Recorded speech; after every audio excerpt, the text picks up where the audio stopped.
Hello folks, this is Karl-James Langford on channel 012-1975. It's Monday and Tuesday. It's the 2nd and 3rd of March and it's a really busy week and lots happening this week as well. So I've been getting up to date and again getting on top of things. It seems that I take my eye off the ball last week because I'm so busy and I've just got loads of things to catch up on. So that's what I usually use a Monday to do. But also on a Monday, I'll go to my acting class, and that went really well in the evening.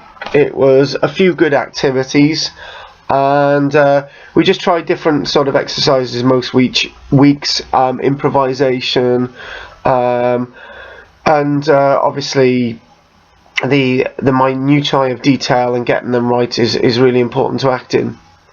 And then on a Tuesday, I teach. I start my new round of classes on Tuesday, and then that is the same thing. I repeat twice on Thursday and repeat it again on Friday. As you all know, I teach my Skype class on Tuesday, and this week is an odd one. It's looking at the return of human bones from Aboriginal peoples of the world, but back to their communities, and we're looking also at the link and the missing link that we have in our own society with our past and our history. In this country, we like to dig things up, which I think is completely the wrong approach now, and we like to put them in museums. What we should do is appreciate the link with the past, because the past is always linked to us.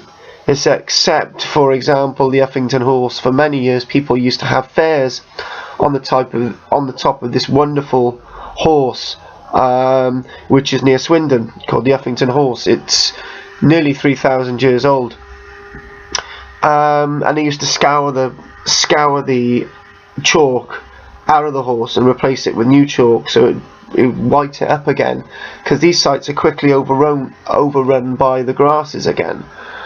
And that was stopped, and the local people don't feel connected with the site. So that's what I'm talking about. You've always got to be connected with the past and try and find those connections to make it important.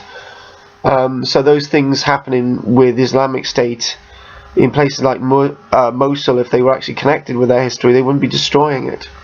That's the point made. Archaeology Company had a Friends do as well today, Tuesday, to raise funds for the Archaeology Company newsletter, and I really appreciate everybody's work, because we can't fund the newsletter to continue without this extra backing now, unless I put up prices in my classes, which will put students off coming. Also decided to make the step now to have some new business cards, because I ran out of business cards ages ago. I haven't afforded them to get printed, but I'm owed a bit of a favour, so I'm going to use that favour to get these new business cards printed with images on the front and back, because that's going to be good. So I'm editing that mountain video for YouTube. It's taken longer than I thought, because the footage is okay. It's not as good as I thought, so I'm having to do a new voiceover on it, because the sound didn't come out as well because the wind was blowing into the mic, which was a shame. So it's taken a little bit more of a while. And Al as well, I'm going to use the technology on SoundCloud to do a really decent poem, so that's what I'm going to do. So Al, next poem coming up, and we'll get some more stuff on SoundCloud. And one last thing, the elections are coming up in May. I'm not really interested, but I've been thinking about different things, and I've started to discuss different things, i.e. why are we building all these new houses in the country? Why do we need all these new houses? You don't see them doing it in Spain, and other countries, but I can't get my words out. When do things stop?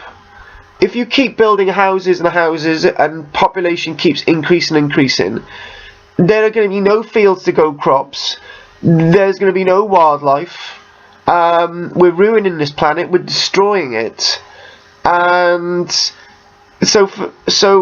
and then prices keep going up. At which point do prices stop going up? Okay, at which point do we stop people coming into the country who don't offer the country anything?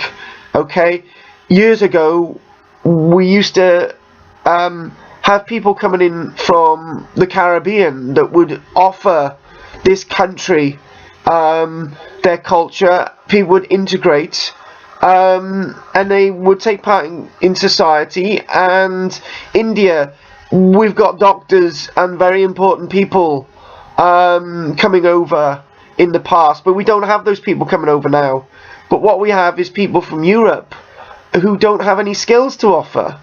Why aren't we getting the right people in this country? Okay, doctors from the Middle East who are highly trained, with families that are under threat. Let's have them over, okay? And it's just, there's so much wrong with our political systems at this minute, okay? And I'm not a racist person at all, but those are my views. Anyway, God, but I'll never get back involved in politics anymore, because I get too emotional about it and get myself into trouble, and that's why.